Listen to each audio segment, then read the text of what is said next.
It is Saturday evening, and that means serious watch talk. No bullshit, no messing around, no spruiking nonsense, no hidden agendas, just hardcore watch talk. And tonight we have the one and only Marco Nicolini from Grand Caliber as our special guest. How are you, Marco? Great to see you. Great to finally meet you, man. I'm doing well, and thank you so much for having me on your show. Very excited to talk. Very excited to get to know your guests and obviously share some interesting stuff with you guys, obviously with watches and anything you guys might want to know. Guys, Grand Caliber is the name of the channel. I just put it there in the chat. It is a wonderful channel, Marco. I've got to say, like, I've started watching your channel a lot. It's been a guilty pleasure over the past several months, especially for the episodes that I think they're called Under the Loop, or the parts of your episodes that are called Under the Loop. When you really get it, you get it literally with a loop in your hand, you get straight in and look at watches up close, the watches you're taking into your stock or you're considering taking in. Right. And I swear to God, man, I learned so much from you when you just sit there and tell us what you're thinking as you check out a watch. You get in close, you're looking for certain signs to see if it's been polished, to see if it's new, if it's not new, if it's, if somebody's trying to pass something strange under the radar or whatever. They are wonderfully entertaining parts of your episodes, I have to say. Was that just an accident that just started happening on your show and then people started reacting to it? Or did you know that we'd all be just like on the edges of our seats watching that stuff? So yes, it was kind of an accident in a way, because how it really started with the idea of doing unboxings. People like to see stuff come out of boxes, and then it kind of turned into an authentication segment, or not really an authentication, but like, here's what's coming in this week. Then obviously, I authenticate all the watches that come through Grand Caliber. So, I spent a lot of time in front of the watches. So I go through everything, and then my camera guy's like, let's just film you doing that. And I was like, okay, cool. And then we did that for a while where, okay, this is what came in. I'd authenticate them. I'd explain what I'm looking at. And it really seemed to resonate with a crowd of people that really enjoyed the channel. So we kind of really honed in on it and really started fine tuning the segment a little bit more until it's continuing to evolve as we speak. So now we actually got a new rig just set up. So we have 2 camera points of views. So we have a camera now shooting straight down into my hands. Is that the one we're looking at right there? No, so this is just B-roll that my videographer shoots. So after a watch comes in, he'll just go out and overlay it to my to what I'm talking about and so forth. But now I'll be able to actually hold the watch in my hand while the camera shoots straight down, and I have 2 cameras pointing at me for different angles, and it'll be a little bit more easier to follow. So it's not just explaining over B-roll, it'll be explaining over something live where I could actually point to it, show so it gets a little bit more defined that way. It's why I love these parts. I'm wearing the same style shirt right now. That's funny that you picked that video. Sorry. I just picked That's awesome. It happens. Did you do that on purpose? No, I'm just playing. No, dude, you got to go with the black shirts, because that black t-shirts, that way you can just say, oh, it's one of my many black t-shirts. I've got a lot of these. I have their belt t-shirts. I buy them by the packs. I buy 5 of each colors, and I just roll with them. And it matches the hang tag right there, man. Yeah, I got to match the hang tags. It's very important these days. I love these parts where you're going through the entire set. Before we even get to the watch, you're looking at, these booklets and all the extra little bits and pieces that whomever gave you the watch, they held on to it. And it's wonderful to hear. Quite often you're like, oh, that's cool, but that didn't come with the watch, or whatever. And you're like, oh shit, okay, that's good to know. Like, we're going through all of that stuff. It's great stuff, man. And the watch community really appreciates it, because it just helps us all get informed. And I want to talk about the lexicon. I want to talk about the terminology in this business, certain turns of phrase, certain words like slider, words like new old stock, things like that, and what they really mean in the business. Oh, absolutely. Take slider, for example. Slider is a great place to start. What is a slider? You hear that phrase all over the place. For our audience, what is a slider? What's your definition of a slider? So definition of a slider that's, widely accepted in the industry is basically it's a watch that was just very lightly worn. And a lot of times what happens is a guy will buy a brand new Rolex from his AD. He'll wear it out of the store, maybe wear it for the day, and then Right. put it right back in the box. It doesn't become brand new anymore at that point. Now we call it a slider because it still looks brand new. It's obviously never been polished, and it might contain very few hairline scratches throughout the watch that are so minimal that the watch still retains that brand new look. So we still call it a slider. It's just to indicate like, hey, it's probably been sized, it's probably been worn out for a day, maybe worn to dinner. So it's not to be confused with obviously brand new with handling. I mean, there's so many different ways dealers will describe watches. They'll call them a slider. They'll call them brand new with handling marks, which is essentially the same thing, but it sounds prettier. But at the end of the day, a brand new watch is truly something that should be considered a watch that has never been sized, that has never been tried on or worn out. It is simply delivered from the AD to your hands, and then you sell it as brand new. You can't. It's like people driving, a brand new car off the lot, putting 100 miles on it, and then trying to pass it off as brand new. I mean, yeah, technically you have low miles, but the car, it's been used. You know what I mean? So, Yeah. in a sense, same thing in the watch world. Like, hey, So sticking it on your wrist nullifies that brand new thing. Even just putting it on your wrist, like no, a lot of guys, they put it on the wrist, they get it sized in the AD, but then they walk out and then they immediately sell it. So it has been sized, but kind of. I mean, can you say it's been worn? I mean, does that count as worn? I'll tell you something funny, and this is what I'm seeing a lot now is you know that Rolex ADs now are putting watches in the showcases for exhibition only, correct? Like you've seen that movement with Rolex, and now they're doing that. Well, here's what I'm starting to discover buying brand new watches from clients. They bought the watch brand new, but what they don't realize, and maybe they do realize it, but that watch was sitting in the exhibition only case for 30 days because a lot of ADs now will say they have a rule now where if a watch comes in, it has to be on exhibition for 30 days.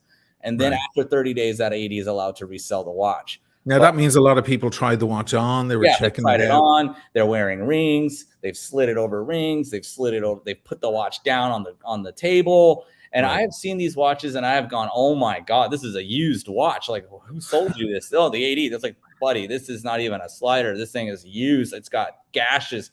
I mean, I can tell you like. Unbelievable what Rolex is doing to a watch in 30 days. But you know what? They're selling it to the guy saying, you know what? Hey, be happy you're getting this watch at retail. It's brand new. And you can't say anything because at the end of the day, they just sold you a Batman or a Batgirl or whatever, a Pepsi, a fraction of the gray market price. Yeah, it's not like choosing loaves of bread by feeling them. Oh, feel for the freshest one. Oh, the one at the back, or going into a Coke thing and looking for the coldest can at the back. It's like, do you have a fresh one in the back that's never been worn? No, we got one, and you should be happy because if you don't take it, there's 1,000 other guys that we have on a list that are waiting for the same watch, so they get to do that. And what's amazing to me is that there's still clients out there that have the audacity to still rub it in their AD's face. Like, well, this is all scratched up. I want another one. And it's just like, man, these guys have balls of steels out there. They're just like, hey, if you're gonna treat your AD like that, I mean, and you can get away with it. You're a better man than me. But or they just don't know the beast they're dealing with. They tried on some pants down the street in a regular boutique for clothing, and then once they decided they liked them, they want a fresh pair brought out, and they expect the same thing from Rolex, but they just don't know how it really is. But so to get back to the point, a slider is going to show signs of use. That's basically it. To summarize it, it's just a slightly used watch. So you would call a watch to come straight from the store, never touched, never sized, never breathed on even. You would call that true new. Is that the phrase? True new versus new? I've seen you use this terminology, and I just want to know exactly what the difference is. True new. Like, here's my true new is like, if it comes with full stickers, hang tag still attached, you open the box and you can still smell that fresh Rolex box. Like you get hit with that, and it's like, all right, dude, you can say that's true new. But again, it's a great area, but at the end of the day, it's really going to boil down to like, who your client is and what their needs are in that moment. You know, if they're really, really, truly looking for something new, they want to be like truly the first person to wear it. You try to find them something with stickers, or you try to find them something that for sure has no handling marks and hasn't been worn with a ring or something crazy where like the case back is showing signs of use. And my favorite is when these guys will sell us a brand new watch and we get it, and to our horror, we'll find a case back that's been engraved with their, you know, their mother's initials. Oh dear It's God. like, what? Now, what do you do in that case? Do you get in and grind it down? I What do you mean, do? I just sometimes I leave it on, and you know, I let it be the discretion of the buyer. You know, like, hey, it's brand new. The 80 forced the guy to, you know, get it laser etched with their initials or whatever. Sometimes some 80s do that. They kind of just force their hand because they want to think that, you know, engraving a watch prevents a resale value of happening. But I'm just like, no, you've inconvenienced us by about $50.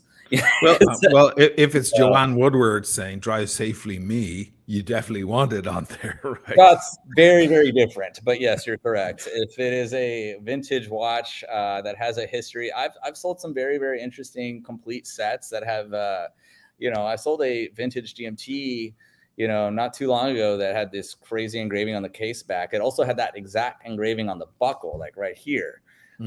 And it sold for a bunch of money because it just had a story. It was never polished and it was all original 100%. Nothing had been swapped out of the watch, and, you know, it had everything with it. And, you know, it was a really cool story to tell because, you know, this person just didn't, you know, they didn't care what anybody thought. They're proud of what their watch was. They're proud of the engraving. Like, it meant something to them, and it was a tool of their everyday wear.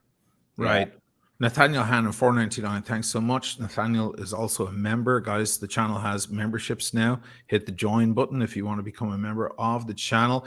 Marco, great to see you on with Oisin. Even spelled my name right. Look, he got the father on the second, the accent on the second eye. Look at that, Nathaniel. Oh, nice. We did some business 2 years ago in Dallas. Glad you're well. I guess you've already met Nathaniel. Maybe you don't remember him. I don't remember every single deal, but Nathaniel, reach out. Would love to reconnect and, you know, obviously talk more watches, talk more deals, whatever in the future. OC, the original OC from Tim's stream. If it's not from the AD, that Rolex isn't new, it's pre-owned. Okay, so we've got a hardliner here. No need to try and fool the people. You can say pre-owned like new, unworn, unsized. I'll tell you one thing that's happened to me. I've taken in watches that were brand new that I didn't want. I took them for the channel. You know, I'm just like, you know what? I'll do a review. It's the latest thing. Like it happened with the Air King last year, the new Air King. And you know, somebody offered me and I took it was brand new, unworn. And what I did then, I did a review. I did the, you know, comparison between the old one, the new, and so on. And I said, okay, I don't need this. I don't want this watch. You know, there's no need to hang on to it. I'm going to sell it on. So I took photos and I did all the usual stuff on Instagram. I let my audience know. But I did one other thing. I put it on my wrist just to show how it wears. And so many people are like, well, that's not unworn. You put it on your wrist. I'm like, well, come on. Like literally, like really? But I guess that is the case. Yeah. I mean, again, you know, it happens. Somewhere on there's my DNA between the cracks, and that's, you know, that nullifies the new thing. Now, what about heavily used? Like, oh man, you know, like how important is it to you? Because after watching your channel, like if I'm looking for a certain watch and I find it on your website, I'm buying it from you. Because just from seeing how scrupulous you are when you go through every single detail, if it gets past you, it's right. As far as I'm concerned, I highly doubt a bad watch or something weird about a watch is going to get past you with that bloody loop in your hand. So how much does it matter about, let's talk about the polishing. Like with polishing of old pieces, I know that most buyers would like their watch to look all shiny and new, and I know that a lot of sellers kind of have to make, they're like, oh god, it kills me to do it because it's never been polished and it's an old watch and it's in beautiful condition, but it's got the regular scratches, but Jesus, but the buyer wants it polished. How much of a difference is that for you? Do you have those kind of customers who are like, no, no, no, I want the pristine thing, never touched. I don't care about dings and scratches. Or do they want it nice and shiny because they're on their way to a friend's wedding with a suit on or whatever? Well, right. So I could answer that three ways. So there's obviously like three types of buyers in that scenario. There's the guy that wants the watch to look as nice as possible. He wants it to stand out. He doesn't want the watch to be doled out by overuse, which happens especially with watches that have high polished center links or high polished center cases, so Right. forth and like that. So of course that person isn't going to have regard to the original polish of the watch from Rolex and so forth. They just want a good looking watch. And I don't blame them. I would want a good looking watch for certain scenarios. Like if I'm going out for a nice dinner, if I'm going out somewhere, I want to be seen with that type of watch, then of course I'd want it to be as bright and loud as possible. So yeah, there's that type of buyer. The second type of buyer that I encounter are the guys that are looking for originality. So those are the guys that are, buying something to preserve, like they're preserving the original lusts of the watch, such as, like, let's take a 1675 GMT that might have never been polished. So you have those beautiful chamfers on the side of the case, those really sharp, crisp lugs. Everything is even. The bracelet is super nice. And the cornet on the bracelet is super crisp and loud. So you have those details that clients are looking for, where they don't want something like that to be doled out by polishing wheels over the years. And lastly, you have a similar buyer that is just looking for that look. So there will be watches that'll come in, and I've done this service for people before, and it's in a it's probably the most expensive polish that exists, but it's when people take an old sub and it means a lot to them, and they wish the watch had the original vintage look. But what has happened over the years, that watch has been polished down, so what they'll do is they'll actually send it off to one of my guys, or I'll send it off for them. And these guys can now laser up the cases and recreate that factory finish that Rolex had left the factory with, and it looks indistinguishable from when it left the factory.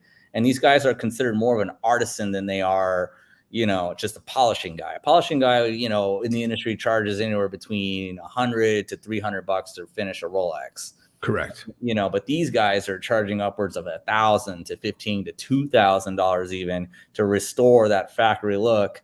Because you got to think about it. If you have a gilt dial GMT, maybe it's a Tiffany & Co. stamp, that look is everything. You don't want a Tiffany & Co. stamp GMT in your hands that looks like it's been hit with a polishing wheel like every single year for the last 10 years or 20 years. And it just looks so dulled and rounded out. It's almost worth it at that point to just restore the look, bring that classic look back alive. Can you detect when it's, these guys get in and do their artisan job for $2,000 or whatever it is?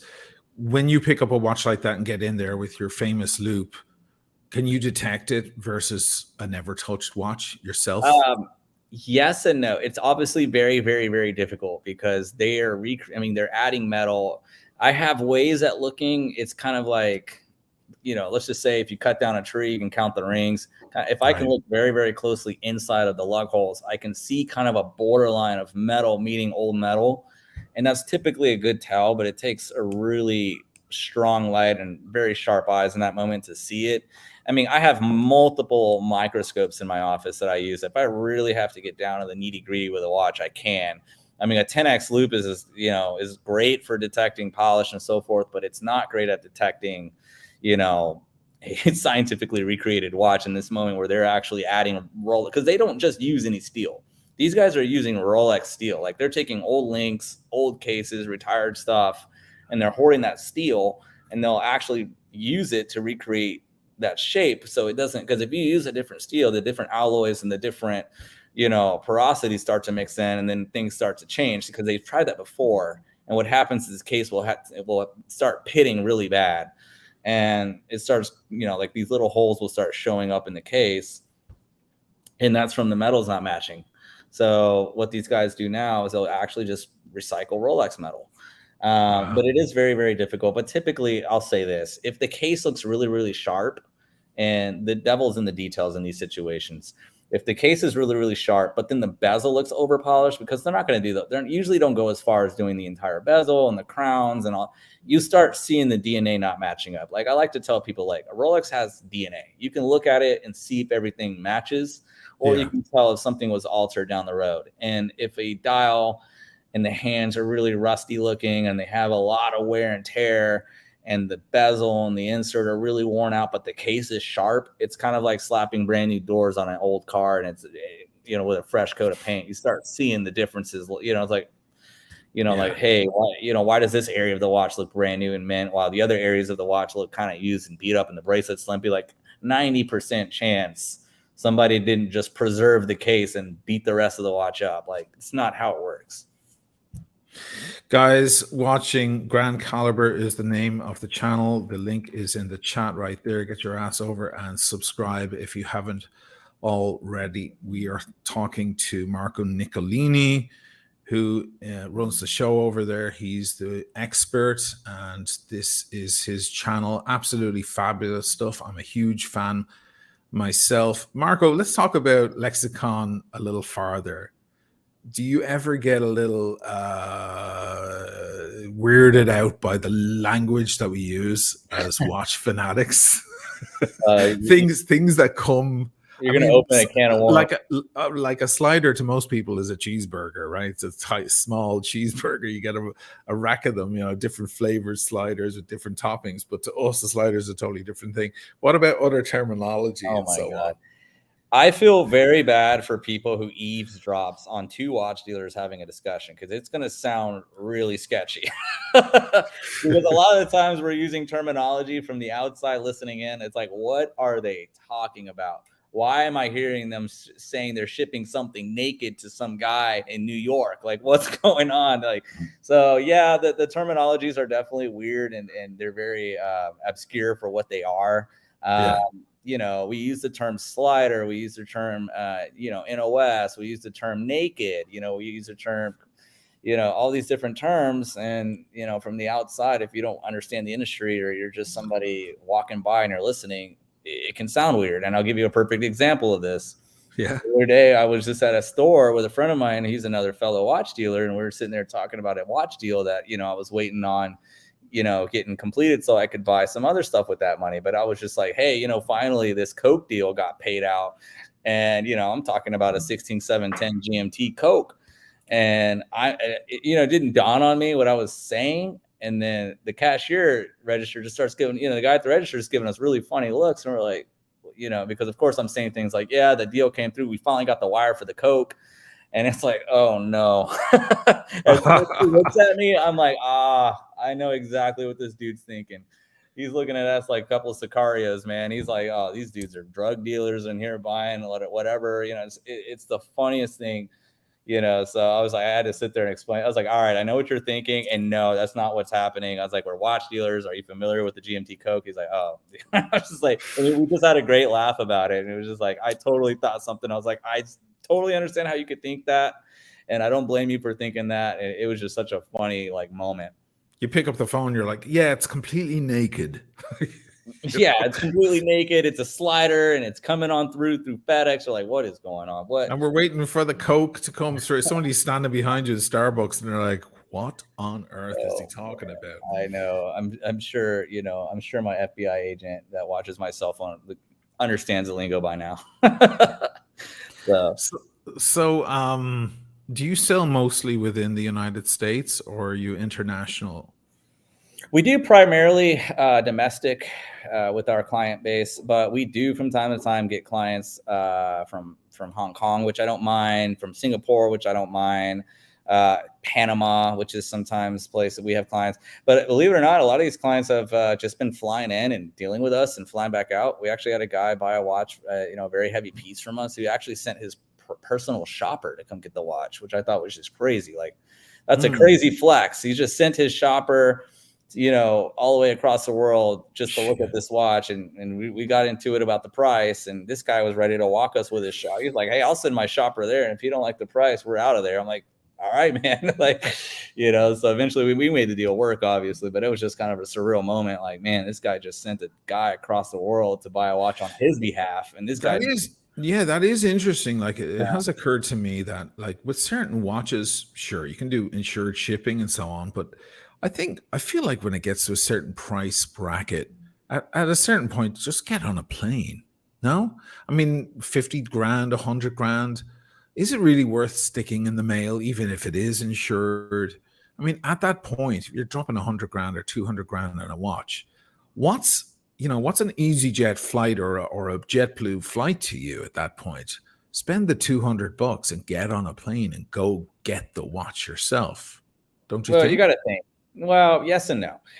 You got to think the most valuable asset we have, is time. And you Right. got to understand most of these guys that are affording these type of watches are typical people who are working really hard, and for their time, it's not worth it because they can make that money or make whatever they got to do by Yeah. not dealing with the mail. It's worth the risk for them because they have the peace of mind that they're dealing with a professional company that utilizes, the best services possible. And they're also, you know, rest assured that we would handle anything that might go wrong. So with that, they don't need to incorporate that time. Normally it's guys that have free time that want to just come and interact with us, that want to meet the crew. They've seen us on YouTube. They've seen Vic do deals. They've seen, Alfred do his thing, and they just want to meet people. And that's just more of like client interaction and just that type of team building that they want to do with us, so they can be rest assured on their next transaction because now they feel more personalized to the transaction. But Yeah. most of the time, FedEx is such an efficient company for us. Like, we've never had a loss. Have we had some scares? Yeah, absolutely. But I've only suffered one loss through FedEx in the 10 years that I've been doing this. That's And amazing, dude. Because I have a computer store based out of New York, and for the longest time, that was my side hustle, along with the band, in the states. And man, FedEx. I don't know how many iMacs and MacBooks arrived, and the person would shake the box and hear glass oh just man, all over the place. Oh man, oh, so many times, you know what? so many claims I did, so many, and they're You know horrible. what? I sort of cut you off, but you know what really makes me think about like package stuff? I feel like if a package is heavy, people want to steal it. If it's really light, it's not that appealing. It's like a psychological thing. Like, you Right. grab a box, it feels like very sturdy and heavy. Like, what's in it creates that buzz, and if somebody's going to steal from you, that's going to create that buzz in their mind. Like, what's in this? But with a watch packages, most of the time they're under like 2 pounds. They're really light. But if you insure it, don't they see what's in there? They see the price No, it's insured. They don't? absolutely not. Because Okay, you yeah, heard it here first, guys. Because I got a package one time. A chap bought a watch. He was outside of Italy and he found it online in Italy. And he said, "Listen, can I ship it to you? And I'm going to be in Venice in a couple of months. I'll come pick it up. We'll have a beer and so on. I just don't want to have to go through the rigmarole. I'll right. send it. It's a town nearby you." But it was insured. It was fully covered. And the guy who delivered it to me said, "Well, I just wanted to make sure it was you and show me your ID and everything because I saw the value of what's in there. So I assume it's something pretty nice." He saw the value. And I thought to myself, shit, you're better off not, insuring these things because at least then they think it's just some bullshit like a candy bar rather than knowing that there's a $50,000 watch in there. So it's very interesting to know that they're not showing the Oh, I'm value. I'm absolutely thrilled that people can't see what's being insured and what amount, because it's just a huge billboard sign to steal that package. Some If disgruntled guy who hates his job, he's being underpaid at FedEx or UPS, and he's like, fucking, I'm going to Yeah, take they this see a thing and walk. $50,000 package. That's on the streets, that's probably 15 grand easy that they could just come up on. Right. But I'll tell you this. So we use a third party insurance company. So whenever the FedEx employees are scanning everything and they see that the FedEx insurance limit is maxed, right? So they'll see it, and it's only $1,000. Uh-huh. So, that's all they can see on FedEx side. FedEx cannot see what we've insured it for because Right. it's third party. So it's strictly between us and the insurance vendor who we use for to print our parcel. Uh-huh. So typically it's not really something we were concerned about. Obviously the biggest concern we would have, if any, is the guy that's picking up our mail and dropping it off, because they see what we're doing. Like, they're walking through the door and they see Grand Caliber, they see watches in the showcase, they see the operation, they know what's going on. They already know what's in these packages before they get to the store. Right. So your guys on the ground, your guys at the hub, I'm not so sure what they know, what they do, but of course you know, in this day and age, technology is definitely something to be keen on when these guys can simply track everything among their peers. You know, if they wanted to text the guy who's driving, that guy can text the guy at the warehouse, that guy can text the pilot. I mean, how far does it really go? There's definitely been some inside jobs based off of names. I'm not going to name names, but there's a couple of big time watch dealers out there that have suffered tremendous losses through FedEx because they were being cased. And every time that name was being seen on a package, they knew it was money. Like they just knew there was money in that package, and substantial money, because these guys are, you know, doing the $200,000, $300,000, $400,000, even $500,000 packages, you know. And when it happens, I mean, you said it's only happened to you once in 10 years, which is amazing. That's fantastic. Yeah. When it does happen, do you enter the same process? I mean, my processes with the Macintoshes and stuff was a nightmare, because of course, once it kicks into insurance, then it's handed over to another department whose job it is to find reasons not to cover you. Right. Did you pack it correctly? Correct. Is it the right kind of packaging? Did you pack it yourself? Blah, blah, blah. And they go through all these questions. And quite often they just give you a no just to see if you'll go away. And you got to come back and refight it. Right. So I'll tell you this. The first time we lost a package ever was during a very unique time, which was during COVID.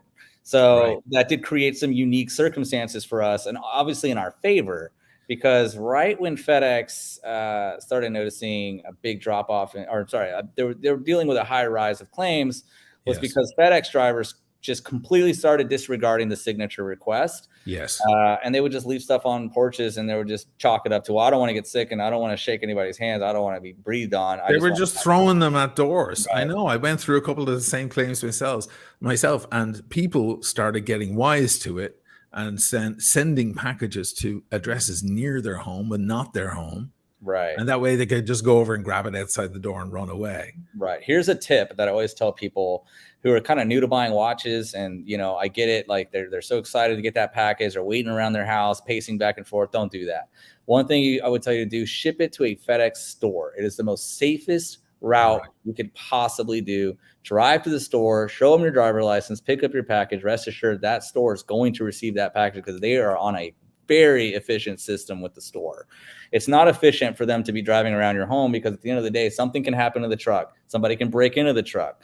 The driver can get sick and give his route to somebody else, and that guy gets distracted with another route. I mean, and then your package delivered. I'm always shocked when you walk past, drivers going in to deliver 2 boxes in there, and you're on the sidewalk, and he leaves the entire back of the truck open. It's just shitload of boxes. Dude, they're so comfortable with that. I see that every day out here.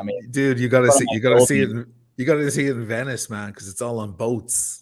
And I see packages all stacked up on boats. I'm like, if they get a wave, the police go riding past them and they get a wave, the entire thing is going into the canal. Yep. We just got a $200,000 watch yesterday that the bottom of the package was soaked in water. It was damn near dripping. And I was like, what happened? You know, thank God our client was really smart and he packaged it a certain way. Like nothing got wet on the inside, but on the outside, it was like just completely wet and soaked and cold. And I was like, where did this package come from? Like, so you heard it here first, guys. Have the box sent to your local FedEx or UPS store or DHL or whatever it is, the local one down your street, and have it sent there and go along with your ID and pick it up from there. It's always an option for shipping. People, they pace up and down, as you said. They take the day off work or half a day off work, hoping the driver will arrive. If it's going to the store, it's safe. You can pick it up the next day. If you didn't make it the first day, at least you know it's there. Correct. You know? I mean, there are situations, granted, that some people live in rural areas, and I deal with this a lot. Like we'll have a guy, clients in Montana, the nearest FedEx is 213 miles away. Oh, so we just basically like, hey, dude, listen, we love you. We want to do business with you, but we'll send this package and we'll override some things, but it is 100% on you if you want to take that risk. And they usually will say, I know my driver. I drink wine. I drink beer with him at the end of the day. I'm like, all right, cool. We'll send it. So that is a cool thing about small towns. Yeah. They know the driver. The guy calls him and goes, hey, you want me to drop it off here? Or are we going to meet for beers later? And I'll just give it to you then. Oh, I'm sure they're so close. Like, hey, your Daytona's here, man. Do you want me to take it to your house? I'm going to size it for you. Like, can I open it? can I try it on and wear it on my I way shows to up your wearing house? it on the wrist. He's like, all right. Yeah, Everybody watching, you're going to have a chance to pick Marco's brain in a few minutes. We're going to do rapid fire questions, and keep your questions nice and short and direct. You want to ask Marco anything about the industry, about references for Rolex, Patek, AP, etc., etc. You get ready, and we'll answer. Marco will answer, and if I can help, I will jump in. Also, lastly, Marco, between just one question from me, between Patek, Rolex, Vacheron, and AP, which brand excites you personally when you step out on a Sunday with, to see a friend or to go to dinner or whatever? What brand really kind of warms your heart to stick on? Is it Rolex, or do you go for Holy Trinity yourself? Well, I'll answer that in two parts. One, I'm a true diehard Rolex vintage fan all the way through. Modern Rolexes don't really do a lot for me. So, at the end of the day, I get more joy out of a vintage Rolex. However, I will say I'm strongly into Patek, and I definitely own some beautiful, gorgeous perpetual calendar, Pateks that I wish I've had to this day, like the 5970J. Like that is such a fun watch. I really miss the one I bought one for myself a couple of years ago when everything was just booming, and you could get your hands on stuff that were rising quickly. So if I'm out with Rolex, it's definitely vintage. But if I really wanted to wear something that stands out, it's going to be Patek. Nice. And in vintage Rolex, what's your cream dream? I mean, is it 5512s, or does it go before that, or what are we talking here? I've really honed in on vintage Daytonas as like my, really like, really understand anything is like to understand the vintage Daytonas is like my passion. Right. And, that's, where my heart truly lies out of all of them. Obviously Daytonas primarily, then it would be GMTs. And then it would probably go down to like, I'm not a big vintage sub guy. I've tried, just, I know the simplicity and the beauty of them and I appreciate them. But truly, I just love the busyness and, just the overall appearances of the Daytonas and, and the history of them and like, understanding that they were trying to be what Omega was back then, like going to the moon, but they found their niche in the racing world. Like that stuff just really excites me. And GMTs obviously are like utility watches for pilots and, and stuff like I do love subs, but when it comes to subs, I'd want like something crazy, like a Comex or a military sub, Mil Sub 5517, like something that really just has some like grit to it in the industry. People like see that they're like, oh man, like you're in the presence of a true watch right there. Like 5514s are great, but overall, like those vintage pieces that really stand out with some very special attributions to them, such as like Tiffany & Co. or Serpico and Laiano, stuff like that, where they have like these crazy history of like having been allowed by Rolex to represent their brands, like Tiffany. It's like, it's just crazy. To me, that's like, you don't see cool stuff like that in this day and age. And can I ask you what you're wearing right now? Do you have a watch on at all? I do. Actually, I do. I have a very special watch on today. Oh, look at this. This is a 6265. I got it in yesterday. We were a little worried about. I'm going to tell you something crazy about this watch. I'm going to teach you guys in my next video just how deceptive camera pictures can really screw up a transaction. I almost passed on the watch because lately I've been seeing a lot of fake Daytonas running around, and a lot of them are running around with fake box sets, and and it's just crazy. So when the seller of the watch sent me pictures, the serial number between the lugs looks so bad, and I'm telling you, it looked like somebody just carved them in by hand. And I was like, what is going on? I was like, was it a little camera shake? No, it's just this new feature on the iPhones. It's the macro feature. Oh. If the lighting isn't good, it kind of like guesses the image. It's just kind of like throws it together in a weird way. Like when I tell you the 5 and the 6265 look like half the size of the 6, and the serial number looked all janky, the 7s and the 2s and whatever just looked really like off, like they were very offset. And I was like, what is, and I told the guy like, hey dude, I think this is something really fishy with your watch. But I was like, let's just send it. It's worth the label. Like send it, I'll pay for it. It's worth me looking at because it's just to have a look at. Yeah. If not, I get good content. If it's fake, I get good content. If it's not fake, then I have a great watch, you know? Can we see that watch again? I'm sorry. It's just No, absolutely beautiful. it is so gorgeous. And you know, it's crazy.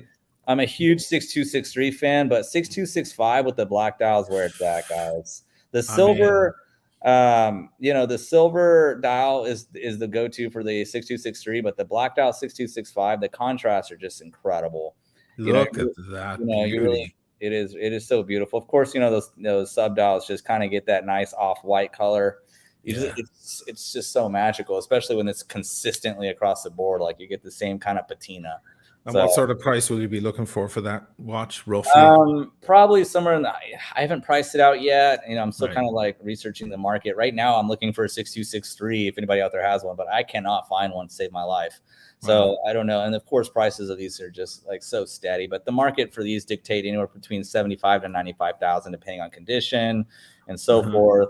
I'm probably going to price somewhere down the middle of the road because this one's actually really, really nice. And, you know, I'm very proud of this one. It's all matching.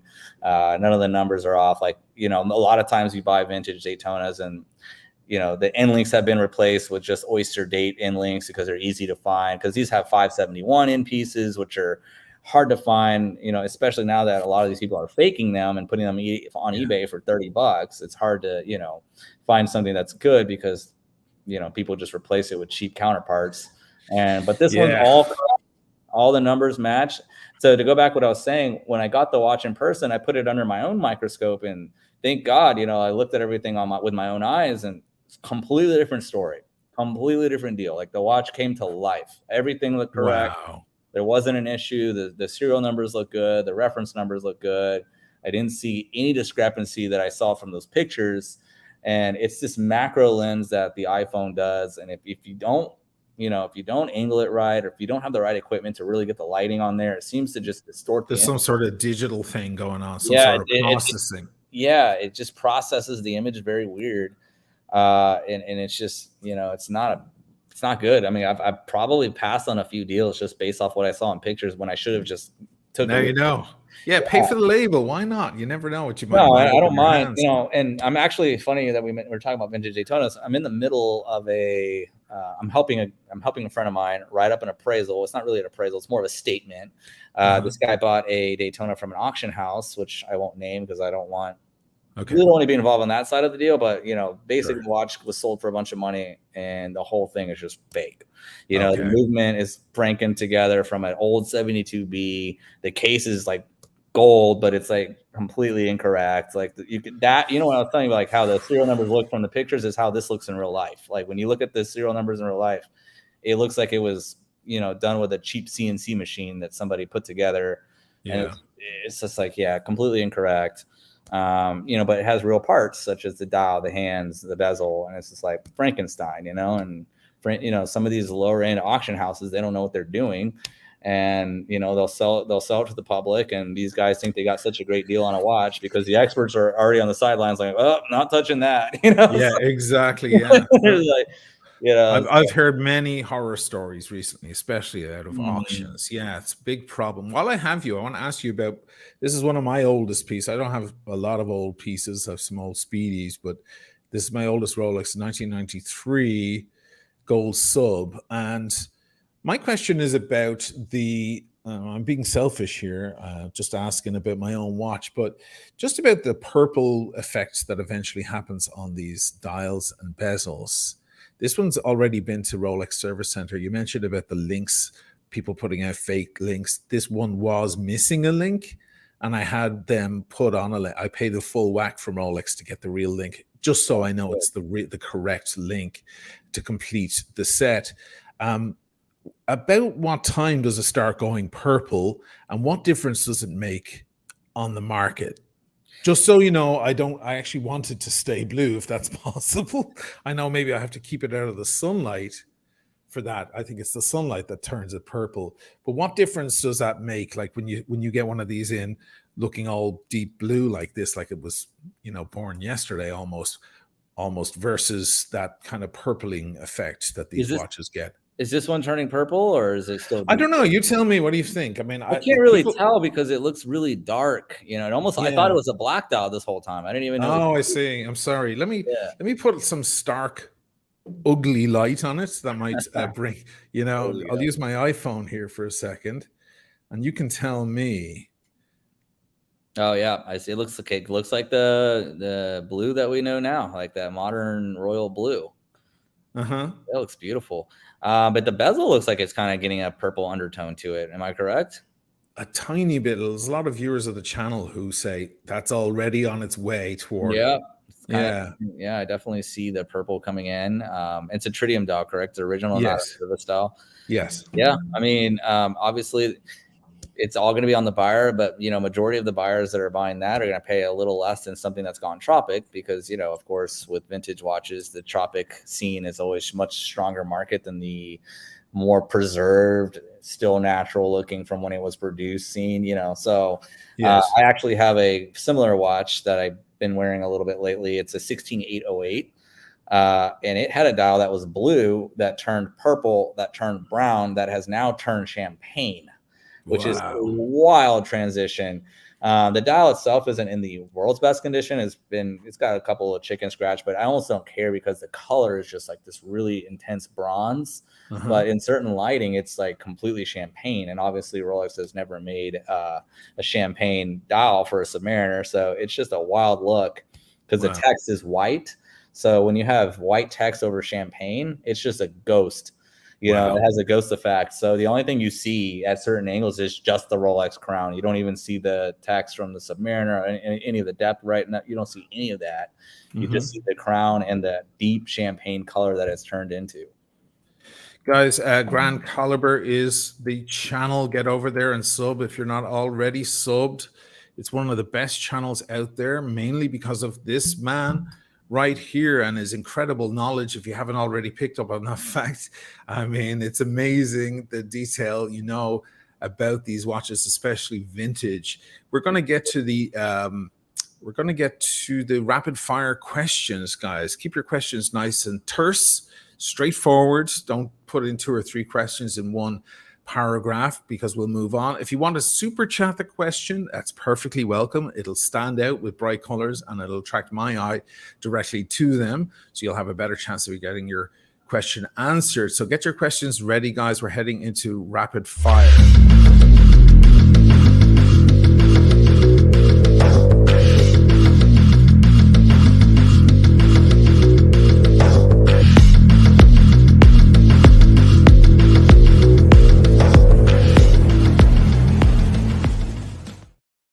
Starting with Uncle Jonga, 199. Thanks so much, Uncle Jonga. Marco, are you a fan of the Sky Dweller? I'm definitely a fan of the Sky Dweller. Lovely watch. I think that's a great innovative move from Rolex to create that movement because it is essentially an annual calendar. I'm also a fan. I have big wrists, so they work well on me. There's my my simplistic answer. Carlos Ramirez, $10. Thanks so much. What do you recommend if you bought a luxury watch in another country when traveling? Do you declare it when entering, or just wear it and pack the watch you wore when traveling? Well, you're asking us about breaking the law there, Carlos. Well, now I'll say this. It's a great question because it is a gray area. And what I'll say is if you're obviously traveling with a watch, don't declare it. Don't say anything unless you've bought that watch in that country and you're leaving with it, then chances are you're legally able to do that. Therefore, you should just go ahead and declare it. But if you've come in and out of a country wearing a watch, there's no sense to declare it. You're only opening up you're opening up unnecessary, drama that could potentially unfold with who knows if your TSA agent had a bad day and he just wants to give you a living hell. I wouldn't declare it unless you bought it from that country. Tim Wright, 499. Great to have you in the room, Tim. Thanks for all the help. Marco, if someone wanted to buy a Rolex watch for 20K or less as an investment, what would you recommend? What would be your recommendation? If it's one watch, obviously, I'm a fan of vintage Rolex. I'd say start there, but you could be creative and actually break up that 20K into 3 watches if you wanted to, and start building up that way. Because maybe one of those 3 watches does really well. And what I always tell very, very entry-level collectors, always start with these older Datejust because they have such a great entry-level point of entry. Like the price of entry for them is just great. You can really get into them for like 4, 5, 6,000, and you can buy some rare stuff too. And those stuff have been appreciating. I'll give you an example. 5 years ago, you can buy a Buckley dial Datejust for 2,500, but now if you want one today, it's double. I love those. I wish I had the wrist for them. They're 36 mil, but it's one of my favorite Datejusts. Buckley dial, it's monumental. Face is asking, does Marco have a favorite micro brand? Man, I'll be honest with you. I don't have a favorite micro brand, but I'm exploring micro brands, or the so-called indie brands, because they seem to be getting a lot of attention lately. So I'm definitely starting to kind of warm up. I mean, I don't know if it's a micro brand per se, but I do love MBNF. They are so innovative in what they do. They really, really, really, really bend the laws in the watch world. Like, they really take it far. And, I can't say enough. Rarest watch I've ever sold. Yeah, rarest watch you've ever sold. It was about 3 years ago. We sold it was a 6241 JPS Paul Newman, which was incredible. Those are just extremely rare back then. Those were trading around 600 to 700. And you want to talk about another grail investment piece. Today, those prices are about 1.2 to 1.5 million. Whoa, my God. Absolutely crazy. Moby Watches is asking, best value sports watch on the neo vintage market. Very simple. Very simple. 16610. If you're going to buy something, just jump right into it. 16610. You can't go wrong with those watches. Again, you're basically doubling the price of an entry-level Datejust, and you got yourself a sub, and you fit in right in the crowd of all the other sport models that you can buy. Super chat your questions right now, says Tim Wright. Absolutely true. Favorite guitar? Are you a guitarist? I am. You have a second? I'll show you my Grail guitar if you have a second. Please, please. Let's see it. Guys, get your questions in. This is your opportunity to get the questions in, to pick Marco's brain. We have a hell of a lot of people in the room. I don't know if they're all real humans or bots, but welcome to everybody checking out the show. Oh, look at this. This is a 1964 original. This isn't a custom shop. This is an original 1964 Jazzmaster. It's a Jazzmaster, I was about to say. It's got the, Lake Placid blue. Yeah. And it's just, look at those old switches, those old toggle switches on it, man. Yeah, they're so ugly, but we love it. Yeah, it's my baby. I've had it since I was about 13, 14 years old. So it's been with me for a minute. So yeah, definitely love guitars. I play a different array of guitars. I play Gibsons, Taylors, Rickenbackers, Fender, obviously. So definitely love playing when I have free time. I'm trying to look for an image here of my baby. Let me see if I can find her. It is back from when I was skinny. That's what everybody will say who's watching. It's a Rickenbacker. I'm a bass player, and nice. Rickenbacker 2001, 1973, man. That's I don't know how many basses I've owned over the years, but there she is. I picked that thing up for $500. Wow. Yeah. And it's still my baby. When we got signed to RCA Records, they gave us a shitload of money, and all the lads ran out looking for new instruments. And I already had mine. Yeah. So I bought a new one. I bought a 4003 just so I didn't have to bring this baby out with me on the road, because she was so rare, so hard to find. Of course, the pre-1975s are the ones to really have, as the toaster pickup and all of that. Yeah. It was funny. We were on tour with Bryan Adams, and we got to know the crew really well. And I had both basses with me. The other one, this old one, was in the bus, and I was using the new one. And one day it was, it wasn't too sunny, and it wasn't too warm. And I thought, I'm going to use the old one. And I came on. There's no way this guy's way out in the middle of the place in this island, with a soundboard. There's no way you could see any difference. I mean, you wouldn't even see the difference up close unless you really know what you're looking for. But immediately he comes back on the top back on, oh my God, that bass is so different. What happened? Did you change the strings? I'm like, no, man, the other one's from 2003 and this one's from 1973. And he goes, wow, there's a world of difference. They just don't make them like they used to, man. Let me ask you this: Are you into pedals at all? Well, the pedals that I used, it was all Boss. I mean, I was an Octaver guy, the left-handed tapping because I was playing keyboards with the right hand and all that. So I would use the Octaver to reinforce and a little distortion or overdrive just to give me the sustain. You'd have to talk to my brother who was on the other side of the stage, who's the guitarist. It was like a sea of pedals when we were on tour with. That's how I play. Yeah, you just like the pedals. Pedal collection. Yeah, I mean, I'm basically turning my guitar into a synth at this point. But I love it, man. Friends, we usually we're out there creating like that Pink Floyd wall of sound type stuff, and it gets crazy. Nice, especially with the looping. That's beautiful. We do a lot of looping too. Kuma Kimba Ridgebacks, 10 Swiss francs. Thanks so much. Hi, Marco. Great to see you. Have the reference 3335 pre-Daytona. What's your advice to get it checked for authenticity? Depending on where you are, one, you're always welcome to ship it to us at Grand Caliber, and we're happy to authenticate it there.